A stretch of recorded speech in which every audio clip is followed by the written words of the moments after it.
계속되는 특별 새벽 기도의 기간 가운데에도 많은 성도님들 함께 해주셔서 너무 감사하고, 또 함께 말씀과 찬양 또 기도로 주님 앞에 우리 함께 있을 수 있음이 얼마나 큰 기쁨인지. 작년 또 재작년 이맘때는 코로나 때문에 모이는 것도 쉽지 않고 그 영상을 통하여서만 이렇게 서로 보고 막 그랬었는데, 이렇게 함께 대면할 수 있다는 것이 그 자체만으로도 얼마나 큰 기쁨이고 감사인지 모르겠습니다. 오늘도 이 밤에 하나님의 말씀 우리가 듣고 그 말씀 의지하여 믿음으로 기도할 때 하늘문 여시고 응답하시는 주님의 은총이 이곳 가운데 가득할 줄 믿습니다. 오늘 말씀의 제목 한번 따라 하실까요? 베드로를 꾸짖어 이르시되. 베드로를 꾸짖어 이르시되. 지난 한 주 사이에 우리의 마음을 불안하게 하고 근심하게 하는 일들이 또 있었습니다. 북한의 무인기가 우리 머리 위를 날아가 서울까지 날아 들어갔다 오는 그런 일도 있었고, 또 어제는 과천 가련 고가교 방음터널에서 무서운 화재가 일어나서 많은 분들이 목숨을 잃고 또 부상을 당하는 참 가슴 아픈 일이 있었습니다.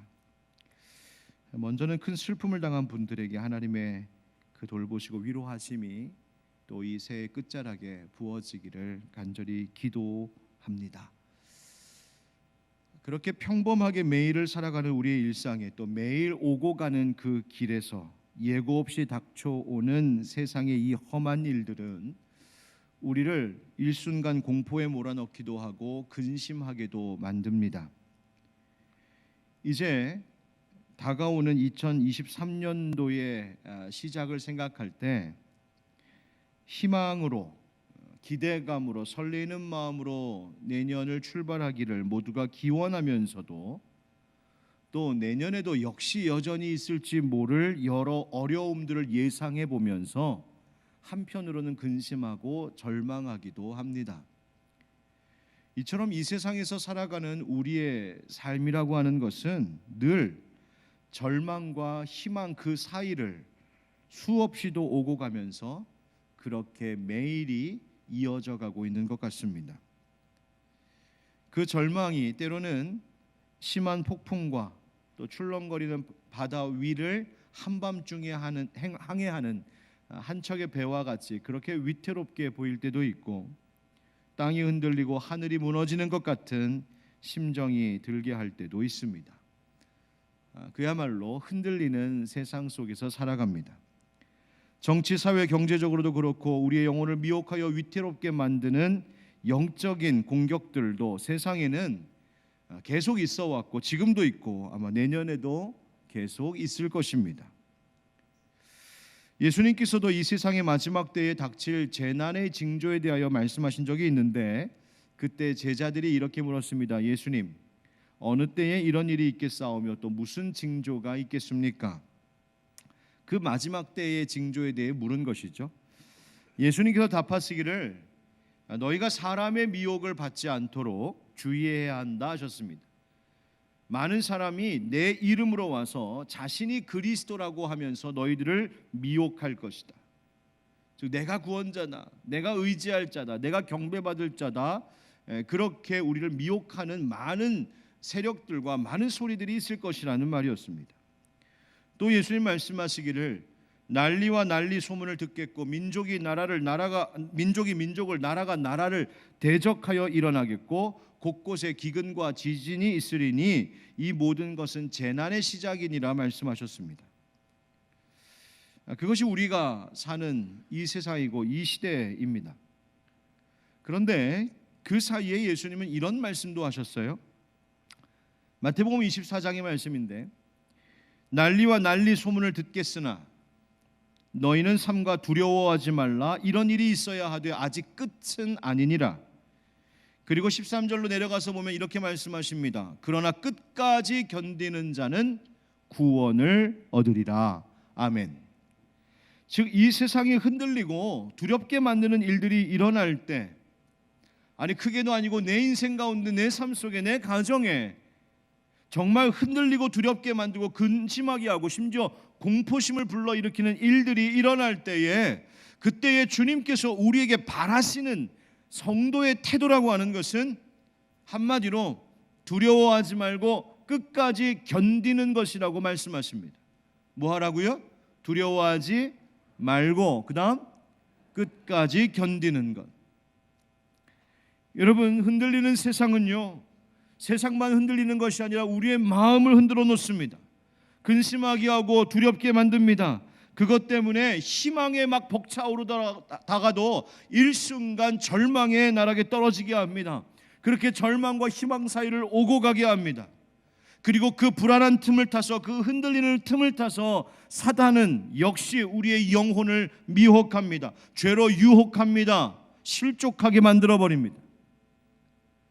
오늘 새벽에 하나님 주신 말씀처럼 가이사랴 빌립보의 이 화려하고 부요하지만 우상 숭배와 같은 죄악이 가득한 것 같은 그 세상이 바로 우리가 살고 있는 이 세상입니다. 예수님은 제자들에게 그 한복판에서 물으셨죠. 너희는 나를 누구라 하느냐? 너무나 잘 알고 익숙한 이 질문을 주님은 오늘 이 시점에 또다시 우리에게 물으십니다. 왜 그러실까요? 그것은 다름이 아닌 지금 이 시대에도 우리의 환경과 이 세상 속에도 그리스도인 것처럼 내가 그리스도라고 말하면서 가면을 쓰고 유혹하는 온갖 것들이 우리를 유혹하고 우리를 공격해오고 있기 때문입니다. 예수님 말씀하신 대로 내 이름으로 와서 자신이 그리스도라고 하여 많은 사람을 미혹할 것, 바로 그 일들이 우리의 삶 가운데 너무나 많기 때문에 그렇습니다. 그러나 그런 현실 속에 둘러싸여 살아가는 우리들에게 주님께서 바라시는 것이 무엇이라고요? 두려워하지 말고 끝까지 견디는 것이라고 하셨습니다. 믿음 지키라는 말입니다. 우리는 그래서 이번 신년 특별 기도회 기간 가운데 바로 이 베드로의 삶에 주목하고 있는 겁니다. 아니, 베드로를 택하여 불러주신, 그리고 붙잡아 주시고 빚어 주시고 세워 주신 예수님이 베드로에게 행하신 그 일들을 주목하고 있는 겁니다. 베드로가 때로는 넘어지고 실수하고 때로는 혈기가 넘치고 때로는 무력하게 넘어졌어도 그 베드로가 마침내 위대한 사도가 될 수 있었던 것은 그의 실력 때문이 아니라 그를 붙들어 주신 주님 때문이었습니다. 사도 바울을 위대한 사도 되게 했던 것도 그 사도 바울의 탁월한 지식과 능력 때문이 아니라 그를 불러주시고 택하시고 만들어주신 주님 때문이었습니다. 바로 그 주님이 오늘 이곳에 우리와도 함께하고 계신 줄 믿습니다. 우리 각 사람도 그렇게 불러주셨음을 믿습니다. 그러므로 사랑하는 성도 여러분, 이 신년 특별 기도회 기간 동안에 그 주님의 손을 다시 붙드시고 세상에 수없이 많은 흔들리는 일들, 위태로운 일들, 우리를 심지어 공포에 떨게 만드는 일들이 있다 할지라도 그 두려움을 물리치고 끝까지 믿음 지키는 그 용기와 인내로 무장하는 이 기도의 기간이 되기를 주의 이름으로 축복합니다. 베드로가 예수님의 질문에 그의 신앙 고백으로 대답했지요. 주는 그리스도시요 살아계신 하나님의 아들이십니다. 그렇게 믿음을 고백하고 거듭남의 모습을 보신 예수님이 기뻐하셨습니다. 그리고 말씀하시기를 바요나 시몬아 네가 복이 있도다. 이를 네게 알게 하니는 혈육이 아니요 하늘에 계신 내 아버지시니라 기뻐하셨습니다. 그리고 약속하시기를 오늘 본문의 18절 19절 말씀인데요. 우리 한번 같이 다시 읽어보겠습니다. 마태복음 16장 18절 19절 말씀 다 같이 시작. 또 내가 내게 이르노니 너는 베드로라 내가 이 반석 위에 내 교회를 세우리니 음부의 권세가 이기지 못하리라. 내가 천국 열쇠를 내게 주리니 내가 땅에서 무엇이든지 매면 하늘에서도 매일 것이요 내가 땅에서 무엇이든지 풀면 하늘에서도 풀리리라 하시고 아멘. 여러분, 바로 여기에서 정확히 교회라고 번역하고 있는 이 말이 처음 등장합니다. 교회, 에클레시아, 부름받은 사람들의 모임, 즉 하나님의 자녀로 구원받은 택함받은 자들의 공동체라고 하는 의미이죠. 베드로가 고백한 이 신앙 고백, 주는 그리스도시요 살아계신 하나님의 아들이십니다라고 하는 이 믿음의 고백, 그 믿음을 반석 삼아, 그 믿음을 기초석 삼아 주님은 그 위에 교회가 설 것이라고 말씀하셨습니다. 그리고 그 교회를 향하여, 그리고 교회에 속한 성도들을 향하여 약속하신 것이 무엇이었냐면 음부의 권세가 이기지 못하리라. 바로 스올입니다. 곧 죽음의 권세를 이야기하는 겁니다. 죽음의 권세가 교회를 이기지 못할 것이라고 약속하셨습니다. 교회와 그 교회 가운데 속한 주의 백성들, 성도들이 때로는 흔들리는 이 세상 속에서 영적으로도 공격받고 또 이 세상과 힘을 겨뤄야 되는 일들도 있겠지만은, 심지어 그 영적인 싸움 속에서 때로는 밀리는 것 같고 지는 것처럼 보이는 그 순간도 있겠지만은, 결과적으로는 결코 교회는, 결코 성도는, 결코 예수를 주라고 고백하는 믿음의 사람들은 패할 수 없노라고 말씀하셨습니다. 그 믿음의 반석 위에 세워지면 절대로 무너지지 않는다, 절대로 사단에게 패하지 않는다고 약속하셨습니다. 왜? 주님이 지키시기 때문입니다. 뿐만 아니라 교회와 성도들을 향하여 예수님이 약속하신 것은 천국 열쇠입니다. 여러분, 천국 열쇠가 무엇일까요? 열쇠로 문을 따고 열어 들어가듯, 즉 문을 열어 새로운 하나님의 세계를 보여주는 일을 바로 교회에 맡기셨다는 이야기입니다. 교회가 이 땅 가운데 복음을 선포하고 하나님의 구원의 능력과 그 신비를 열어 보여줄 권세와 사명이 바로 다름 아닌 교회와 성도들에게 주어졌다는 말입니다. 그래서 19절에서 예수님 말씀하시기를 네가 땅에서 무엇이든지 매면 하늘에서도 매일 것이요 네가 땅에서 무엇이든지 풀면 하늘에서도 풀리리라 말씀하셨어요. 그 말을 다시 생각해 보면 이 세상에서는 교회가 매야 할 일도 있고 교회가 풀어가야 할 일도 있다는 이야기입니다. 세상에는 매야 할 일이 있고 풀어야 할 일이 있습니다. 그런데 줄을 잘 매야 할 때 매지 않고 풀면 어떻게 될까요? 위험해집니다. 줄을 풀어야 할 때 풀지 않고 반대로 매면 더 꼬이고 더 길이 열리질 않습니다. 그런데 우리가 이것을 잘 모를 때가 있습니다. 지금 이 일이 매야 할 일인지 풀어야 할 일인지, 다시 말하면 이 문제를 어떻게 해결해 가야 될지, 이 일을 어떻게 다뤄야 될지 잘 몰라서 또 잘 못해서 일을 더 어렵게 만드는 때도 있습니다. 그것이 우리들입니다. 그런데 그렇게 우리가 어리석기도 하고 또 그런 세상이지만, 그럼에도 불구하고 교회가 여전히 희망이고 이 세상의 소망인 것은 바로 이 교회를 세우신 주인 되신 예수님께서 바로 교회와 성도들에게 약속하신 바가 있기 때문입니다. 너희가 베드로가 믿음으로 고백한 것처럼 너희도 그 믿음의 반석 위에 굳게 서면, 너희에게도 이 믿음의 고백이 흔들리지 않으면 어떠한 삶의 상황 속에서도 주는 그리스도이십니다, 주는 하나님의 아들이십니다, 내가 당신을 믿고 내가 당신을 붙듭니다라고 하는 그 믿음 굳게 서면 풀고 매는 것을 알게 하시고 또 그렇게 할 수 있게 하시고, 그러면 하늘에서도 그와 같이 행할 것이라고 약속하신 것입니다. 사랑하는 성도 여러분, 어려움이 많고 문제가 많아도 우리가 지금까지 여기까지 올 수 있었던 것, 바로 주님께서 우리를 에클레시아 교회로 불러주셨기 때문인 줄 믿습니다. 우리로 교회가 되게 하시고 우리로 교회가 있기 때문임을 기억해야 됩니다.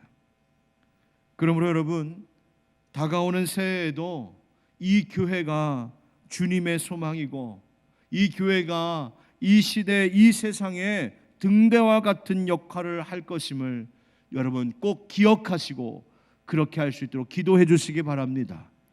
교회 사랑하십시오. 교회 안에 있어야 합니다. 교회를 주님과 함께 잘 세워갈 때 바로 하늘의 문이 열리는 천국 열쇠의 권세가 우리 가운데 있음을 체험하게 될 줄 믿습니다. 자, 그런데 바로 이때 예수님께서 충격적인 이야기를 꺼내기 시작하십니다. 바로 20절, 21절 말씀인데요. 이에 제자들에게 경고하사 자기가 그리스도인 것을 아무에게도 이르지 말라 하시니라. 이때로부터 예수 그리스도께서 자기가 예루살렘에 올라가 장로들과 대제사장들과 서기관들에게 많은 고난을 받고 죽임을 당하고 제3일에 살아나야 할 것을 제자들에게 비로소 나타내시니라. 아멘. 지금까지 예수님의 행적을 쭉 보면 적대자들이, 예수님을 적대했던 사람들이 예수님을 위협했던 것을 보아 예수님의 죽음이 이전에도 암시되었기는 했었지만 예수님께서 직접 스스로 나는 이제 고난을 당하고 십자가에서 죽게 될 것이야 라고 직접 밝혀 말씀하시는 것은 이 본문에서 처음입니다. 제자들이 충격받았습니다. 여러분, 오히려 이렇게 말씀하셨어야 되는 거 아닐까요? 아무리 적대자들이 나를 위협해도 말이야, 걱정하지 마, 난 죽지 않을 거야. 아무리 나를 반대하고 나를 음해하려고 하는 세력이 있어도 제자들아 염려하지 마, 나는 끄떡없을 거야. 예수님 지금 그렇게 말씀해 주셔야 될 것 같은 이 시점에 오히려 예수님 뭐라고 하시냐면 내가 고난받고 죽임을 당할 거야. 맥 빠지는 말씀하시는 것 같으니 제자들이 충격을 받았죠. 놀랐습니다. 그래서 역시 베드로가 이렇게 말합니다. 22절에 베드로가 예수를 붙들고 항변하여 이르되 주여 그리 마옵소서, 이 일이 결코 주께 미치지 아니하리이다. 항변했답니다. 예수님 붙들고 항변했답니다. 어떤 모습이냐면 그 원어적으로 예수님을 한쪽 구석에 몰아놓고 꾸짖었다는 이야기입니다. 예수님 어떻게 그러실 수 있어요? 그러시면 안 됩니다. 그러자 예수님께서 베드로를 책망하시죠. 우리 23절 말씀을 같이 읽겠습니다. 23절 시작. 예수께서 돌이키시며 베드로에게 이르시되 사탄아 내 뒤로 물러가라. 너는 나를 넘어지게 하는 자로다. 내가 하나님의 일을 생각하지 아니하고 도리어 사람의 일을 생각하는도다 하시고. 아멘. 마태복음에는 단순히 베드로에게 이르시되 이렇게 되어 있지만 동일한 말씀을 기록하고 있는 마가복음에서는 베드로를 꾸짖어 이르시되 이렇게 되어 있습니다. 책망하셨다는 것이죠. 방금 전까지만 해도 칭찬받았던 이 베드로가 이어서 꾸짖음 받았습니다. 왜 그렇게 됐습니까? 이유는 아주 단순합니다. 예수님께서 십자가 지으시고 죽으시는 그 길을 베드로가 가로막아 섰기 때문입니다. 그런데 여러분 한번 생각해 보십시오. 예수님이 고난받는다, 예수님이 죽으신다, 바로 그 길을 가로막는 것이 어떤 마음이었겠습니까? 베드로가 악한 의도로 예수님을 막았겠습니까? 아니요. 예수님 좋아해서 그런 겁니다. 예수님 사랑해서 그런 겁니다. 내가 좋아하고 내가 사랑하고 내가 지금까지 믿고 따랐던 예수님이시니 그런 귀한 분이 고난을 받으신다고, 그런 귀한 분이 죽음을 당하신다고, 그러면 안 되지 않은 참 좋은 마음이었습니다. 인간적으로 생각해 보면 마땅히 그래야 됐고 참 고마운 마음이었습니다. 그런데 그 좋은 마음마저도 선을 넘어서는 안 되는 것이 있었다는 말입니다. 그것이 뭡니까? 예수님 말씀하신 대로 하나님의 일을 생각하지 않은 것이었습니다. 아무리 인간적으로 선한 의도와 좋은 마음이라고 할지라도, 심지어 참 귀하고 고마운 마음으로 한 일이다 할지라도 예수님 보실 때에는 하나님의 일을 생각하는 것이 베드로의 그 좋다 하는 마음보다 우선되어야 했다는 말입니다. 예수님의 베드로를 향한 이 꾸짖으심은 그의 좋은 마음을 탓하신 것이 아니라 그가 하나님의 일보다 사람의 일을 먼저 생각한 점이었습니다. 그리고 예수님의 그 꾸짖으심이 베드로로 하여금 사람의 일보다 하나님의 일을 먼저 우선하는 바로 그 선을 지키는 인생으로 다시 고쳐주시고 그런 자세의 삶을 살아가도록 그 평생 베드로를 바꾸어 놓으셨던 것이죠. 여러분, 여기서 사탄이 하는 일이 무엇인지를 우리는 매우 주의 깊게 잘 봐야 됩니다. 사탄이 하는 일이 뭐냐면 바로 우리에게 우선순위를 뒤집어 놓는 일이었습니다.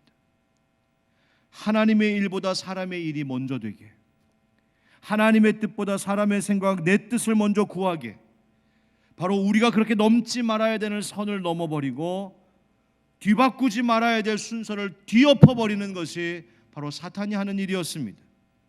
그것도 인간의 착한 마음을 이용합니다. 심지어 인간적으로 사랑합니다, 좋아합니다 하는 그 선한 마음을 이용하기까지 합니다. 그뿐이 아니죠. 우리는 사실 행복하고자 하는 마음들이 있지 않습니까? 그런데 사탄은 인간의 품은 이 행복하고자 하는 마음까지도 이용할 때가 있습니다. 행복하게, 편안하게, 더 넉넉하게 잘 살려고 하는 것, 여러분 그 자체가 무슨 문제가 되겠습니까? 그런데 행복하고 싶고 편안하고 싶고 더 넉넉해지고 싶고 지금보다 좀 더 잘 살고 싶은 그 마음, 그 욕구, 그 도전들을 빌미로 사탄은 우리로 하여금 하나님의 일보다 사람의 일을 먼저 추구하도록 만들어 버립니다. 학생들은 공부 열심히 해야 되겠죠. 직장인들은 직장 생활도 열심히 해야 되겠죠. 돈도 벌어야 하겠고 사회에서 유익한 일들도 해야 되겠고 자기 개발도 해야 되고 취미 생활도 다 좋고 장사도 사업도 열심히 잘해야 하고, 여러분 그 자체가 무슨 잘못이겠습니까? 그런데 그렇게 모든 인간의 보편적인 그 일반적인 생각과 그리고 선한 의도의 틈을 타서 심지어 인간적으로는 참 고맙다, 좋다, 괜찮다 하는 그 일을 통하여서 사탄은 하나님의 일을 미뤄두게 만들어버리고 사람의 일을 먼저 구하게 만들기도 한다는 말입니다. 바로 그것이 예수님이 베드로를 그리고 어쩌면 우리를 꾸짖고 계신 이유입니다. 여러분 지난 한 해 우리 어떻게 살아왔습니까? 내 일상에 뭐가 항상 우선이었습니까? 여러분이 가장 바랬던 일들은 무엇이고, 그래서 정말 동분서주 뛰면서 열심히 바쁘게 그렇게 살았던 그 일이 무엇입니까? 가족을 위하고 자녀들을 위하고 또 나를 위한다는 것. 당연히 그렇게 살아야지, 당연히 열심히 살아야지, 맞는 말이기는 한데 혹 그것 때문에 하나님의 일을 등한시하진 않으셨습니까? 열심히 살고 성실히 살고 착하게 살고 심지어 다른 사람들을 위하는 사회적인 봉사도 해가면서 그렇게 인간적으로는 참 고맙고 귀하고 좋은 일 했는데 정작 그것 때문에 하나님의 일에는 관심이 없고 내 일상에서 하나님의 일과 하나님의 계획과 하나님의 뜻은 늘 차선으로 미루어두며 살지는 않았냔 말입니다. 여러분 베드로를 보십시오.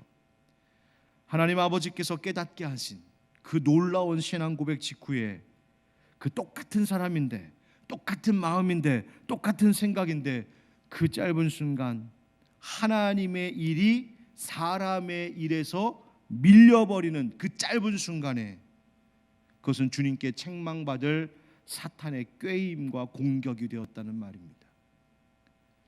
여러분 그러므로 우리는 매 순간마다 깨어 있어야 합니다. 방금 전에 칭찬받을 만했던 이가 순식간 하나님의 일보다 사람의 일을 우선하려고 하는 순간 바로 우리는 사단에게 처참히 패하는 꼴이 되어버리고 만다는 것이죠. 그러므로 무엇이 우선되는 삶을 살고 있는지, 무엇이 우선되는 교회를 우리는 지금 세워가고 있는지 먼저 생각해야 합니다. 여러분 여기서 한 가지 더 생각해 볼 것은 베드로가 이런 꾸짖음을 받은 이 시점이 예수님을 그리스도라고 고백하는 이 신앙 고백 이후의 시점이라는 점입니다. 예수님을 구주로 고백하는 이 믿음의 고백, 즉 거듭남의 고백 이전에 그가 이렇게 말했다면 그런가 보다 할 수 있겠죠. 그런데 예수님을 나의 구주라고 고백하면서도 그 예수님을 구주로 고백하는 거듭남 이후에 심지어 예수님이 기뻐하시며 복되다 하셨는데 그 이후에도 꾸짖음 받는 일이 베드로에게 있었다는 겁니다. 여러분 바로 이 모습이 우리들인 것 같습니다. 이것이 우리가 죄인이라는 증거입니다. 예수님을 믿기 시작했습니다. 교회도 잘 다닙니다. 예수 믿는 믿음이 시작되었습니다. 그러나 아직도 회개하고 아직도 변화되어야 될 것이 너무나 많은 것이 바로 우리들입니다. 그래서 예수님께서 다음과 같이 말씀하시는 거예요. 우리 24절 25절 함께 읽겠습니다. 시작. 이에 예수께서 제자들에게 이르시되 누구든지 나를 따라오려거든 자기를 부인하고 자기 십자가를 지고 나를 따를 것이니라. 누구든지 제 목숨을 구원하고자 하면 잃을 것이요 누구든지 나를 위하여 제 목숨을 잃으면 찾으리라. 아멘. 바로 예수님을 따르는 삶, 소위 제자도의 정수가 여기에 나오고 있습니다. 십자가 지는 삶입니다. 그리스도인의 삶이라고 하는 것은 또 교회란 십자가를 지고, 즉 자기를 끊임없이 버리며 사는 것입니다. 삶의 우선순위, 올바른 순서와 질서를 깨뜨릴 만한 내 안에 있는 그 어떤 욕망도 지워내고 또 지워내고 끊어내고 또 끊어내고, 그렇게 매일 하루하루 살아가는 일상 속에서 매일 똑같은 길을 오고 가는 내 삶의 반복되는 생활 패턴 속에서도 여전히 십자가 지며 살려고 할 때, 바로 그것이 나를 버리는 것 같지만 사실은 나를 찾는 일이요, 내가 죽는 것 같지만 사실은 그것이 사는 길이라고 오늘 예수님 우리에게 말씀해 주시는 바로 그 역설의 삶을 살아가는 것이 그리스도인들입니다.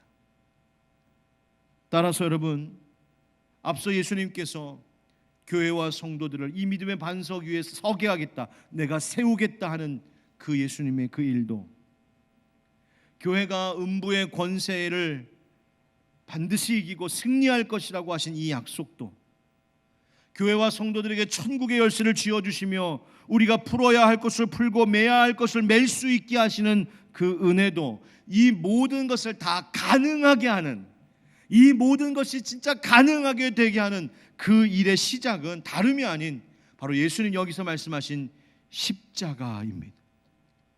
십자가가 그 능력이고 십자가가 그 지혜고 십자가가 그 천국을 여는 열쇠라는 말입니다. 여러분, 자기 부인이라고 하는 말, 이 자기 부인이라고 하는 말이 여러 민족의 제가 각 다른 표현들로 그렇게 소개하고 있는 글을 보았습니다. 어떤 족속, 어떤 민족에는 이 자기 부인을 어떻게 설명하냐면 자기를 잊어버리는 것이라고 말하기도 하고, 어떤 이들은 자기를 싸서 감추는 것이다, 나는 안 보이게 감추는 것이라 말하기도 하고, 어떤 이는 자기를 승인하지 않는 것, 즉 자기에게 결제하지 않는 것, 허락하지 않는 것, 어떤 이들은 자기가 원하는 것을 하지 않는 것이 자기 부인이라고 말하기도 하고, 어떤 이들은 내 마음이 바라는 것을 하지 않는 것, 바로 그것이 자기 부인이라고 그렇게 설명한다는 것이죠. 여러분 지난 한 해 내가 하고 싶은 대로 다 되었다고 즐거워하십니까? 여러분, 과연 그것이 정말 즐거워할 만한 일인지를 잘 생각해 보시기 바랍니다. 지난 한 해 내가 원하는 대로 되지 않아서 속상해하고 슬퍼하고 계신 분 혹시 계십니까?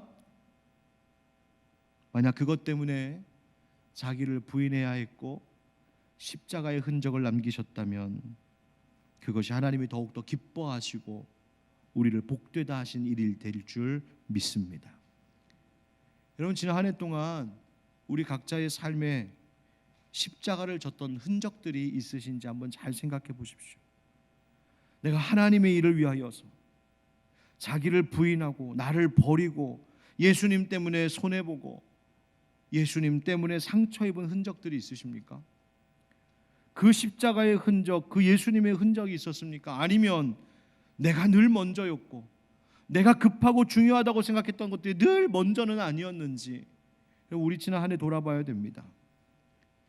연말이 되면 사업하고 장사하시는 분들은 한 해를 결산합니다. 얼마나 남았을까 말이죠. 여러분은 무엇을 남기고 계십니까? 하나님은 과연 내가 결산하는 것들 가운데 무엇이 진짜 남은 것이라고 말씀하실까요? 내가 계획하고 내가 하고 싶은 대로 다 된 것, 야, 잘 됐다, 올해는 진짜 복받은 한 해였네, 과연 그렇게 말씀하실까요? 아니면 내가 하고 싶은 대로 된 것이 없는 것 같고, 내가 계획한 대로 되지 않은 것 같고, 넘어지고 실패한 것 같지만, 그러나 그 순간들이 그냥 인간적인 실패가 아닌 바로 주님 때문에 내가 나를 부인하고, 주님 때문에 내가 손해보고, 주님 때문에 내가 십자가 졌던 흔적이라면 오히려 그것이 진짜 남은 것이라고 주님 결산하시지 않으실까요? 요즘 뭐 잘은 못 봤지만 이렇게 인터넷 뉴스 올라오는 거 보니까 연말이라고 연예대상 뭐 이런 거 하나 봐요. 시상식. 여러분, 연예인들이 연말에 각 방송국에서 이렇게 시상식 하는 것 보면 여러분 무슨 생각 드십니까? 야, 오늘 되게 멋있게 입고 나왔네. 아유, 저 배우는 많이 고쳤네. 뭐 이런 거 생각하십니까? 성도라면 그런 모습 속에서 이런 거 생각해 봐야 되지 않을까요? 이 땅의 마지막 때가 오면, 내 육신의 삶이 끝나는 그때가 되면 우리도 언젠가 하나님의 시상대에 다 저렇게 서야 할 때가 있을 텐데, 자기를 부인하며 하나님의 일을 먼저 생각하는 삶, 그 십자가의 흔적만이 결국 하나님께서 이것이 남은 것이다 말씀하시고 그것에 따라서 상급 주시는 날이 있을 텐데, 과연 그 마지막 시상식에서 나는 주님께 무엇을 받을까? 여러분, 우리 그거 생각하며 살아야 하지 않겠습니까? 여러분, 지난 한 해도 살아오시느라 참 수고 많으셨습니다. 그러나 돌아보았을 때 십자가의 흔적을 찾아볼 수 없었다면 오늘 이 시점에 우리 다시 한번 생각해 봐야 됩니다. 과연 그것이 정말 잘 살아온 것인가? 그리고 내년 한 해를 정말 잘 살아가기를 원하신다면 내년 한 해도 오늘 예수님 말씀하신 것처럼 사람의 일보다 하나님의 일을 먼저 생각하고, 사람의 뜻보다 하나님의 뜻을 먼저 구하고, 사람의 방법보다 하나님의 방법을 먼저 추구하면서 그 주님이 원하시는 십자가의 길, 자기 부인의 길, 자기를 버리는 길, 그 십자가의 흔적들을 남기는 내년 한 해가 되게 해달라고 우리 용기 내어 결단하고 다짐해야 될 줄 믿습니다. 그렇게 예수님 따라 십자가 지는 새로운 한 해를 잘 준비할 수 있게 되기를 우리 주 예수 그리스도의 이름으로 축원드립니다.